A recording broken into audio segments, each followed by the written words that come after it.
Bonjour, au cours de cette semaine sainte, nous vous proposons de vous mettre à l'écoute de la parole de Dieu. Nous vous proposons d'être façonnés par la parole de Dieu.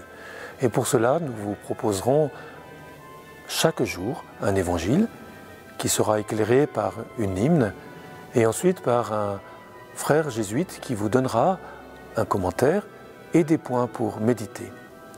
Ensuite, vous pourrez prendre 10 minutes, un quart d'heure ou plus ou moins de silence pour être façonné par la parole de Dieu. Voilà, un beau chemin pour vous conduire jusque Pâques. Je vous souhaite ce beau chemin, une bonne route avec Jésus.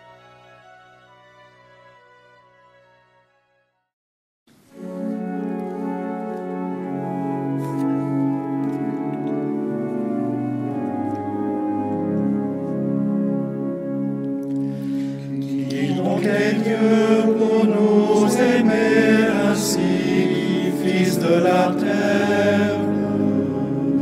Qui donc est Dieu pour nous aimer ainsi? Qui donc est Dieu si démuni, si grand, si vulnérable? Qui donc est Dieu pour nous aimer ainsi?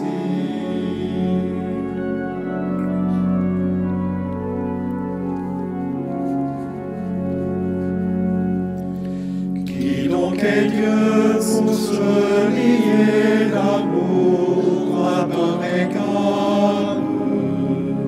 Qui donc est Dieu pour nous aimer ainsi?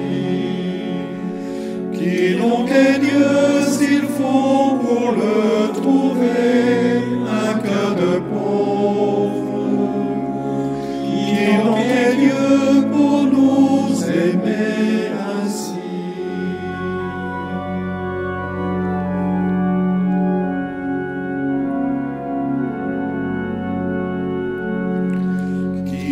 Et Dieu s'il vient à nos côtés prendre nos routes? Qui donc est Dieu pour nous aimer ainsi?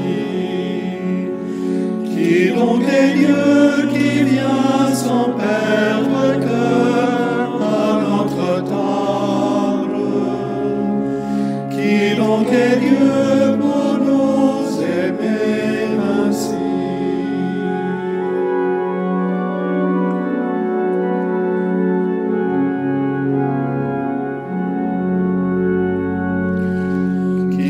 Quel Dieu que nul ne peut aimer s'il aime l'homme?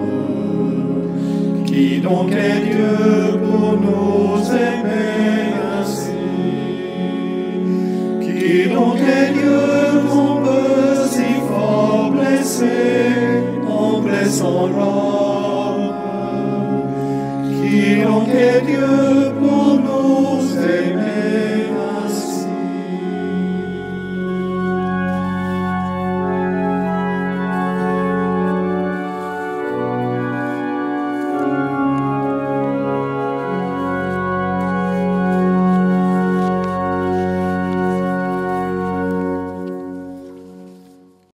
Lecture de l'Évangile de Jésus-Christ selon saint Jean, au chapitre 12. 6 jours avant la Pâque, Jésus vint à Béthanie où habitait Lazare, qu'il avait réveillé d'entre les morts. On donna un repas en l'honneur de Jésus. Marthe faisait le service, Lazare était parmi les convives avec Jésus. Or, Marie avait pris une livre d'un parfum très pur et de très grande valeur. Elle répandit le parfum sur les pieds de Jésus qu'elle essuya avec ses cheveux. La maison fut remplie de l'odeur du parfum.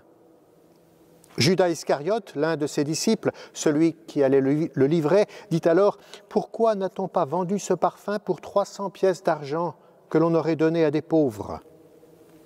Il parla ainsi non par souci des pauvres, mais parce que c'était un voleur.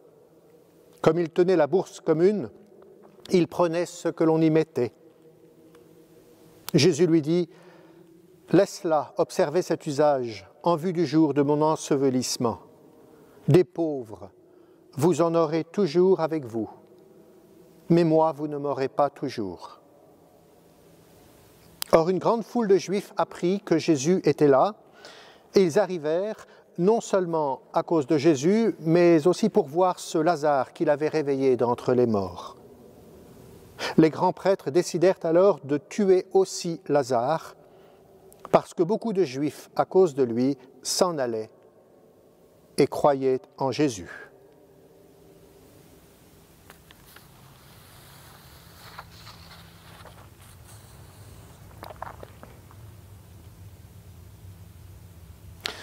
Dans une cérémonie d'obsèques, au moment de l'absoute, il est proposé d'encenser le corps.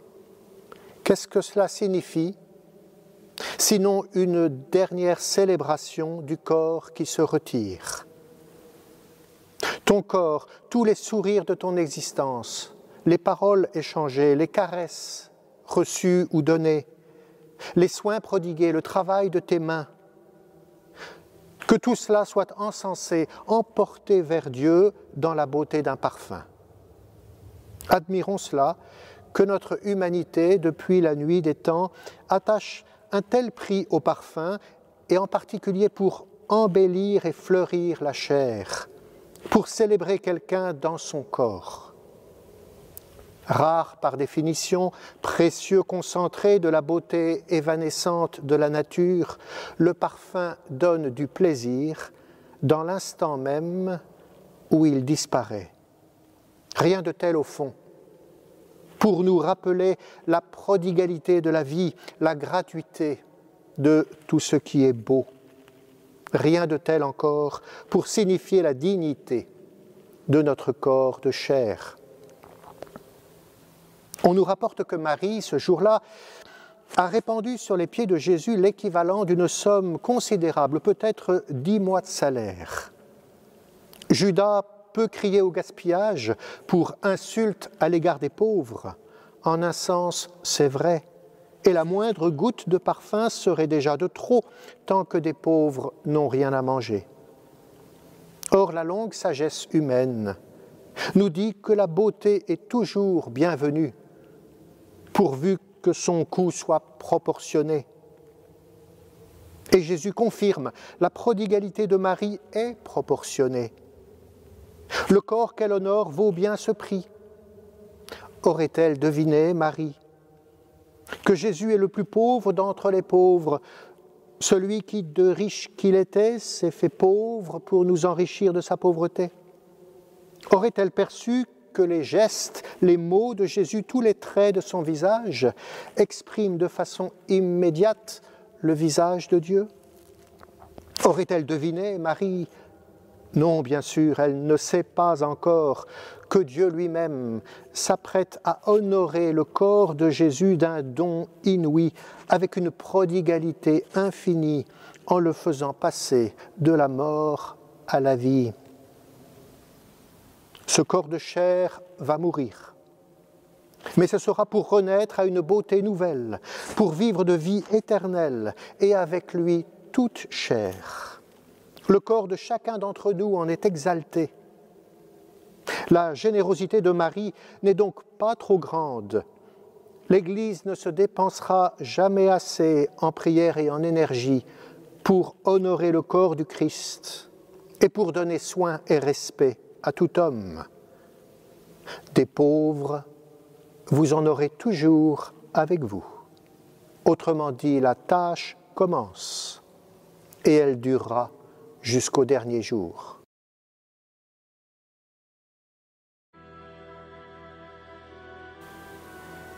Voici quelques points pour prier. Nous allons d'abord nous disposer à la prière et peut-être serait-il approprié aujourd'hui d'allumer une bougie parfumée ou de mettre un peu d'encens.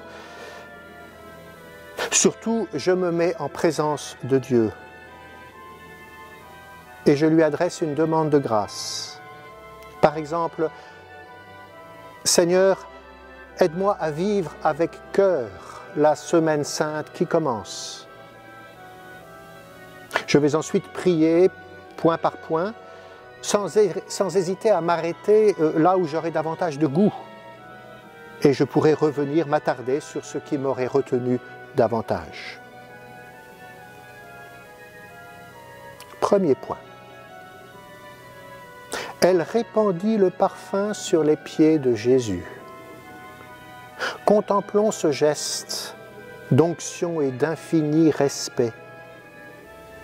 Marie s'y met tout entière, jusqu'aux cheveux.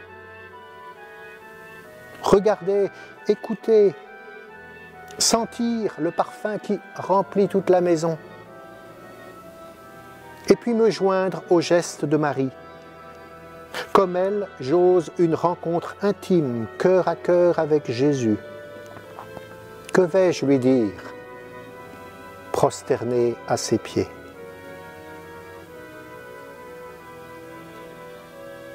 Deuxième point pour la prière. Des pauvres, vous en aurez toujours avec vous. C'est donc une tâche immense qui commence, se dépenser pour tous ceux et celles, les fragiles, les menacés, les souffrants, qui attendent soin et dignité. Réfléchir là-dessus, y a-t-il des gens, proches ou lointains, qui comptent sur mes soins et sur ma prière? Seigneur, vers quels pauvres et petits m'envoies-tu aujourd'hui? Troisième point. En vue de mon ensevelissement, exceptionnelle semaine sainte 2020, les informations font le compte des morts et disent l'urgence de la précaution et des soins. Dans la solitude, mais en communion, portons la situation présente à Jésus qui marche vers sa Pâque. Nous confions les morts et les malades et les soignants. Et pour finir, une prière de saint Ignace de Loyola. Prends, Seigneur, et reçois toute ma liberté, ma mémoire, mon intelligence, toute ma volonté, tout ce que j'ai et possède. Tu me l'as donné. À toi, Seigneur, je le rends. Tout est tien, dispose-en, selon ton entière volonté. Donne-moi ton amour, donne-moi cette grâce. Elle me suffit. Amen.